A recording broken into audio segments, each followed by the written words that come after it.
Hey, welcome back to my channel. It's your girl Sade Cherie, and we are going to talk Married at First Sight. Before we hop right in, I want you guys to like, share, and subscribe. Please, Lord Jesus, I need to get past 2 subscribers. Okay, now when we jump right into episode 2 and 3, I'm just going to do a general review for both of them. I actually recorded another review, and when I uploaded it, it just was corrupted. I don't know what happened. Anywho, at the top of this episode, we see Adam and Marissa. Marissa is clutching her pearls. She basically exclaims, "I know him." We come to find out from Adam, they actually met 2 years ago. They met at a bar, and Adam said he saw her and was like, okay, she's cute. Let me go get the digits. He went and got the digits. He never used the digits. He said they were both really busy and they just never, followed up with one another. So that was that. Now here we are, and they are now married at first sight. So she gets to the altar. They have their awkward conversation. The vows are not vowing, nothing special to write home about. He just says, I give 110% of everything that I do. And she says that I am strong because of my mom who raised me. And I'm going to try, basically. After they get married, they go sit down and have the after wedding chit chat that the couples do. And they talk about the gifts. He tells her, oh, I don't drink. And she's like, okay. And then she asks about his family. And I kind of felt bad for him in this situation. He says, oh, my parents are out of town. I think my dad is somewhere. Well, I actually don't know where my dad is. Grandma's not there, sister's not there. He doesn't have any of his immediate family present at his wedding, which is pretty sad. They get back to the reception, and their friends make toast, and then he decides to get up and play her a song. 2 songs actually. So the first song, everyone, claps afterwards.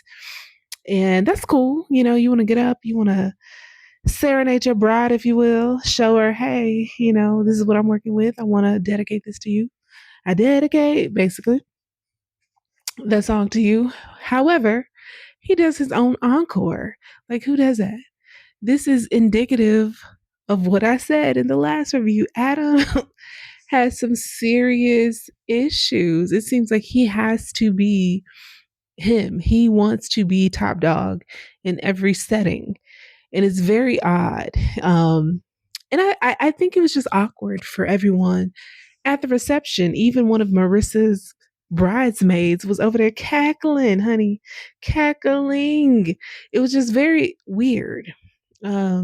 He has to be on display. Anyway, after that showy display of talent by Adam, he goes back to the table and they sit down, they have a conversation.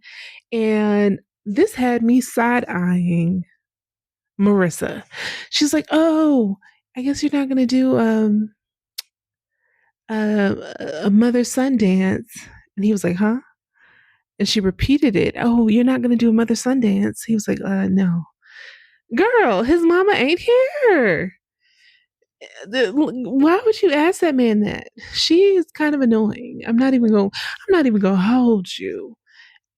I mean, Adam is giving a little Hannibal Lecter, if you will, some a little off. However, she is annoying.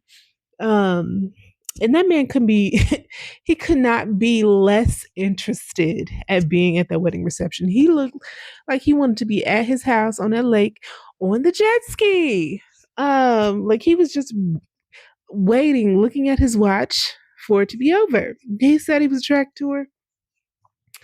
And, he's saying the things that you say um, in the situation, but his body language, his face, everything is giving. It's a no for me. That's what happened with them. The next wedding we see, I believe, was it Michelle and Cameron? But let's just talk about them anyway. So Michelle and Cameron, they are kind of boring. I'm not gonna lie. Michelle is very sweet. She wants a traditional marriage. She wants to be like a trad wife and is ready for husband and kids, ready to be cooking it up in the kitchen, cleaning, going to soccer games and whatnot. Cameron's a basketball coach, and he also says he's ready for marriage, kids, the whole 9 yards. What I do like about both of them, they have very seemingly loving families. Now, Michelle is of Asian descent, and we see her talking to her brother, her mom, and I think that might have been her grandmother. Her father, however, chose not to be on camera, so we will not see her father. He did, however, write her a letter, which was very sweet. He basically said, "You're always going to be my little girl. I love you. Um, unfortunately, I can't be there, but I love you in spite of the situation. Whatever." Very sweet. Cameron's family, um, seemingly very lovely. He has an adopted sister who is also of Asian descent, which was a little odd that they paired him with someone who was Asian. I wonder if he requested that or he just said he was open, because we didn't see that part of the conversation with the experts. Anyway, they get to the altar and they both seem content with the physical attributes that each other have. And they talk. The only glaring red flag is that Cameron has never been in a long term relationship. We find out that this man has not made it beyond 6 months with anybody. I don't know if it's a 6 month thing where he just is like, okay, nah, this ain't for me. He has commitment issues, or if he's the problem. We gonna find out. Now with Michelle, she tells us that she was once engaged to be married. She did not tell us why that engagement ended. So I'm guessing we'll also find out what happened with that. But other than the fact that he just may not be able to get past compromising and learning how to actually be in a long term relationship, they seem like they could make it. He just seems a little sterile and very tin man, if you will. I mean, and I wish I could just plug him into some emotions. He seems very lackluster in that category, and I don't think it has anything to do with Michelle specifically. I think that just might be his personality, which could also be the problem as to why he's never had long term relationships. Because when you're in a relationship, you need to connect. You need to be able to open up emotionally and fully be vulnerable to your partner. And that could be an issue for Cameron. That's what I'm picking up for him. Next, let's go ahead and just talk about the elephant in the room here.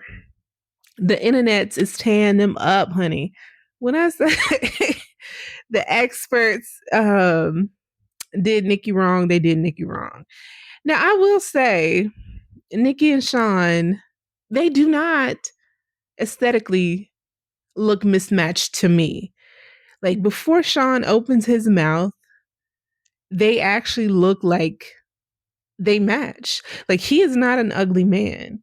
I think he is handsome. He's just not traditionally handsome man in the sense of most women want someone who is 6 feet or taller, who is suave and fit and maybe like model-esque. That is not Sean. Sean looks like a regular man who takes fairly good care of himself. He does not look like he's fat, but he looks like he has, maybe a little little extra, which I don't think there's anything wrong with that. I think it's a lot of men out here, a lot of women out here who would want, a man like Sean. Now, the internet is saying some other things that Nikki might not be his preference, if you get what I'm saying. I'm not going to get into all that, but if you go down to the TikTok, there are people on TikTok who have stories. Apparently, there's some woman who said Sean is like a serial um, reality TV person. So we have two of those. We gonna get to the other one. But there's a woman, if you go on TikTok, I'm sure you could find it. But she basically said Sean wanted to fake a relationship with her to be on a different dating show. So I don't know if all of this, what we're getting from Sean is some BS and he just trying to get that paper. We gonna find out. Anyway, Nikki and Sean. Nikki is in her 40s. Sean is in his 40s. Sean is a VP of admissions at a college, and Nikki is HR manager, director at a tech firm. So apparently they both make good money. However, one of Nikki's specific non-negotiable requests was that whoever they match her with, he needs to be making bank. She said she don't want no brokies. Because in the past she tried that and there was always an issue of the man feeling emasculated because she out earned him. And so to avoid that, she said he needs to make at least $200,000. Now, realistically, it's not a lot of men out here who are going on dating shows who make that kind of money. Let's be real. Most of the men who go on these dating shows are kind of young. And some of them are together and have careers, but a lot of them just want to be on TV to kind of jumpstart their entertainment career. So I kind of feel like that narrowed down her pool of men that they could choose from. In addition to that, Paul, the expert, one of the experts, asked Nikki specifically about looks, and she was like, "Oh, I'm a sapiosexual. It'd be nice if he's handsome." Girl, I think that's where a lot of women go wrong. You don't say what you want. You don't say what you mean. If you want someone who is Morris Chestnut kind of fine, you got to say, he needs to look like Morris. He needs to look like Boris. He needs to look like Kofi. He needs to look like whoever that is. She, I feel like, shot herself in the foot with this. Even Paul was like, oh, Sean is going to find Nikki attractive, but will Nikki find Sean attractive? Now, if that's a question, the answer is no. So let's move forward to the wedding. So both of their families are there. I didn't see dads. That's a recurring theme. It's a lot of dads missing, but that's usually how it is. Unfortunately, that's a whole other topic. Now she is very nervous before walking down the aisle. She gets down the aisle, and this woman gets down to the altar and is like, oh, so what do? I wait for my groom here. All the while, the groom, Sean, is standing right there face to face with her. Now, girl, you know good and well that is your man that you're about to marry. It was so awkward, so very awkward. I just wanted to crawl under the TV, unplug the TV, crawl under my covers. It was so awkward. Oh my god. She's an HR manager, and I'm side eyeing her because, girl, you knew that was the man waiting for you. I feel like HR managers are nice, nasty assassins. They're the kind of people who have to smile in your face while basically destroying your life. And I feel like we're about to see a real gutter type personality with Nikki with a smile. Cause that wasn't even cool. Anyway, so we moved past that moment. Sean kind of smiled and laughed through it. They both say I do. And then afterwards, they have the after wedding chit chat. They talk a little bit. She got what she wanted, sapiosexual. The irony of this whole thing is while they're talking, he says, "Oh, wow. I've had a problem dating because either I'm really attracted to the person that I'm with and they're just not very smart, or they're incredibly smart and I'm just not attracted to them." Ding, ding, and ding. That's exactly what's going on here with Nikki. And I I just wonder how she felt in that moment when he was saying that. Anyway, we get back to their wedding, and she's talking to her friends, and her friends are basically like, they're basically like, "Hey girl, what's tea? What's really going on? How do you really feel?" She tries to deflect and starts talking about wine. And she's like, "Oh, what is this? What does this wine taste like? Oh, it's good." Now they don't let up. They press her some more, and they're like, "Well, what about tonight? What about the honeymoon?" She basically is like, ain't no, ain't, the boat will not be rocking." Basically, is what she says. On the other side of the wedding reception, we see Sean talking to his pastor about the very subject. So the pastor is like, "Pump your brakes, slow your roll, because if this is something that you really want, a slow burn is key. You need to get to know this woman," which we all agree. So that happened later. Later in this episode, we see the most awkward thing, even more awkward than her shading the hell out of him at the altar. He takes off her garter. You know, they do that traditional garter toss, bouquet toss. He takes off her garter with his teeth. Of course, the garter's on her thigh. And so she's kind of just awkwardly laughing. And then he gives her a kiss. He does ask if he can kiss her. But I feel like in that moment, had she said no, he would have been embarrassed. So I feel like that was a little pressure. And she just, yielded in the moment. Because it's clear at this point, this woman is not attracted to him. So that happened. Moving on to the next wedding, let's go ahead and talk about Courtney and Nick. So Courtney and Nick, on paper, they actually are exactly what each other requested. They are both Republicans. I don't know if they're MAGA, but they basically like, we don't care about people's rights. They are both professionals. She is, what does she do? I don't remember what she did. She said her family is like in construction and very fit. They used to do bodybuilding. Nick's family, they're into tech. He works for a tech company. And she has a lot of insecurities. It seems like she has abandonment issues and maybe an anxious attachment style. During her conversation with the experts, we learned that her last two boyfriends cheated on her. And instead of being like, "F you, get out, we done forever," she was like, "My first thought is, I don't want them to leave me," which is very sad. It actually made me sad for her. But um, I don't think this is going to work out. After they get married, they're both attracted to each other. Ha ha ha. Great. They look great. Whoop, whoop, whoop, whoop. That's the conversation they're having. It's really inconsequential. He lays it on her that he has been on several reality shows. Red flag here. He said, "Oh, not dating shows." Now that's a damn lie. And she's like, "Oh, okay, that's cool." Moving forward to the wedding reception, their friends give speeches.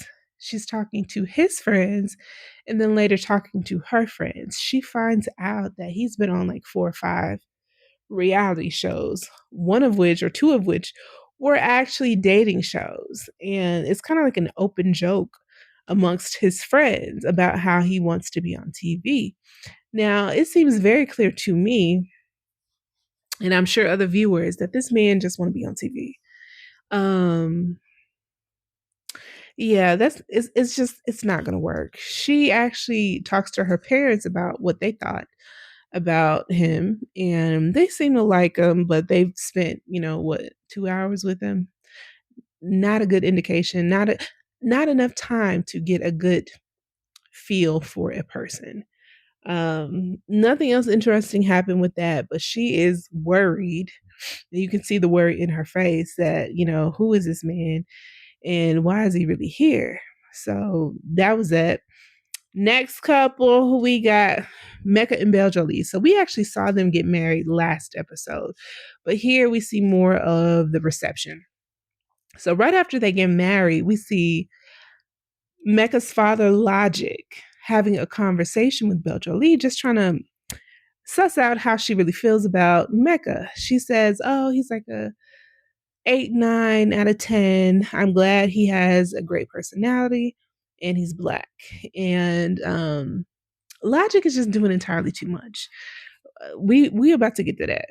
So Mecca goes to talk to his friends, and he is concerned. He is extremely insecure about whether or not Belle Jolie likes him because she kissed him on the cheek. His friends are like, "Wait, hold up, too much in your cup, okay?" They say, "Don't worry about all of that. Just get to know her." And then he's like, "Oh, what about tonight? What should my expectations be since we're going to be in the same suite?" Again, they tell him, "Don't worry about all of that. You don't even know this girl. Get to know her. Allow her to get to know you. That will come." Great advice. And back to the reception. It's time for speeches. Tell me why Mecca's dad, Logic, got his big black head behind up there and basically roasted his son for 5 minutes. He said, "Oh, I always thought," no, he said, "Mecca always wanted to be," I think he said a soccer player. And then he wanted to be an NBA player. And then he wanted to be in the FBI. And then he wanted to be a fireman. I never imagined that he would be a husband first. That would be the first thing he committed to. Like he literally roasted the mess out of Mecca, which explains why he is so insecure. He is not getting reassurance and nurturing being poured into to make him confident and whole and strong. It was very hard to watch. It was very embarrassing. It was a humiliation ritual, if you will. He was being humiliated at his own wedding. And if I hate this word, but if I've ever seen a narcissist on this show outside of Paige and Chris, not Paige, but Chris, it is Logic, Mega's dad. Like he literally had his own, well, not literally, metaphorically, had his own spotlight, like wanting to be seen, wanting to be heard, having to be the center of attention, even at his son's expense. It was dirty work. And I'll leave it at that. Moving forward, Belle Jolie's mom made a speech, was very lovely. She said, "Belle's been through a lot, and it's been a pleasure to watch her get through that. You are still strong, you're a butterfly, you're blooming gracefully." And then she gave some kind words to Mecca and said, "You have a lovely personality. Welcome to the family," essentially. So that's how that went. Then we are introduced to a new couple that we had never seen, even in the last episode. Devin and Caitlin. Devin and Caitlin, they are young 20 somethings, and they actually look really great together. They're a very attractive couple. Long story short, Devin was raised by his mom and grandma, abandoned by his father, him and his brother and his mom.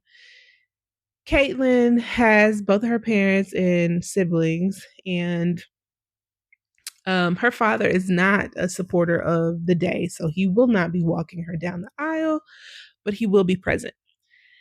Now, they get to the altar.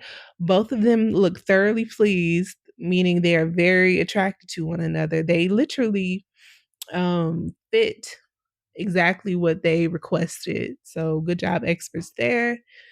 And vows, again, nothing special. After they actually get married, they have conversations. It seems like they have a very similar personality. He's a rugby player. She works at some sort of like boutique, I think tech company or something, where she works remotely.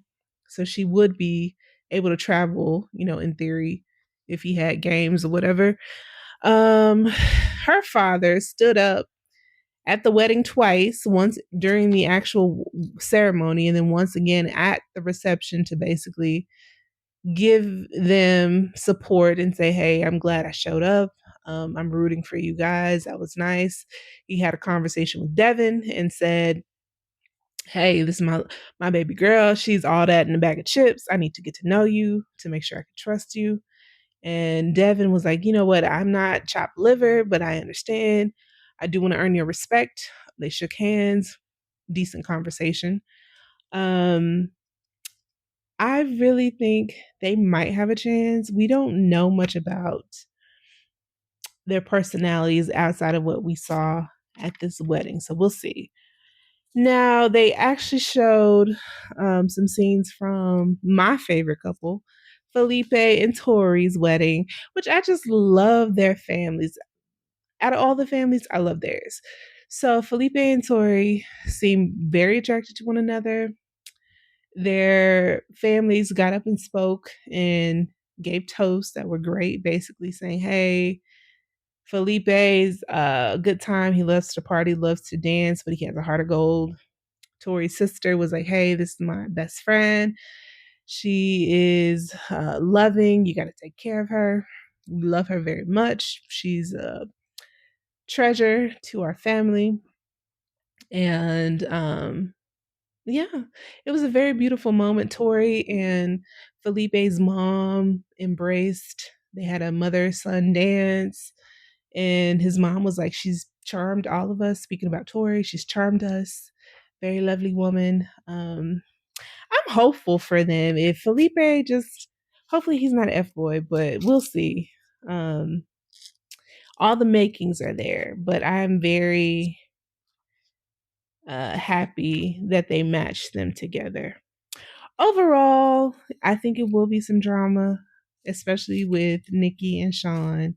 At the end of the night, the couples go back to their suites. Nothing really happened with any of them that's really worth talking about, except for Nikki and Sean. She basically was like, "Put your shirt on and don't touch me, and turn that light off." That's literally how the vibe she was giving. He kept making like sexual innuendos, and she was like, none of that will be happening."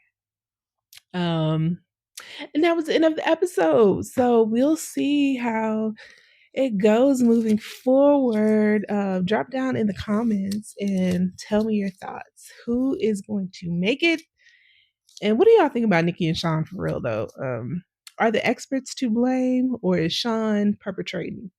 Or is Nikki just lying, talking about sapiosexual when she really wanted more chestnut? Let me know what y'all think. Bye.